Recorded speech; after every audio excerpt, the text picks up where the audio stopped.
这个台湾将出现第一例 BA.5 社区群聚的感染，是高雄村抢一个员工中福来喂着病毒，伊5月才来确诊，7月又搁钓着。 基因定序结果是 BA.5， 目前已经控制伊2个确诊的家属，甲10个确诊的同事，等咧等基因定序的结果。有医师讲，若是用公式来计算，目前社区内喂着变种病毒者至少超过100例。讲为8月初8开始，确诊病例就会增加，到8月底，这 BA.4 甲 BA.5 的个案恐惊就会超过1万例。检疫人员详细的消毒，验过变种病毒嘛是点点啊入来。指挥中心昨宣布，国内恐惊已经出现头一件 BA.5 的社区感染，控制12位确诊的接触者，大部分是轻症甲无症头，要你等基因的定序结果。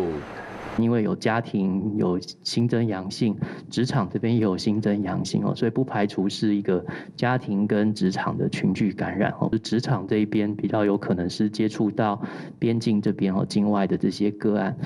医师估计，依照公式来算，目前社区的 BA.4还是 BA.5的个案尚无超过100个。经过认为，用这款的速度去看，8月底变种病毒的案例对超过1万例。现在问题是。 族群免疫力跟疫苗免疫力感染跟疫苗所造成的族群免疫力下降的速度多快？那大家的看法都接近在8月到9月之间，这个事情可能就会发生。在8月中开始反转，这个机会是有的。指挥官王必胜认为讲，要等囡仔注意方式有一定的比率，才会进步去考虑边境开放的问题。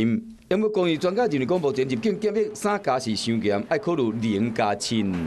4.5，因为比例在国外已经。 高了哈，那国外其实现在除了少数国家，像加拿大或者最近的韩国，还会再做检测之外，大部分如果疫苗护照可以实施的时候，边境解封其实应该要按照目前恢复新常态生活的脚步来走。专家主张边境再放宽，唔通让变种病毒影响到正常生活。医师嘛认为讲，只要疫苗甲药物准备了有够，重症甲致死率慢慢啊降低，那呢开放边境就指日可待。 我是吴依璇，想要跟我一起看新闻吗？现在就打开华视的 YouTube 频道，按下订阅，还要开启小铃铛哦。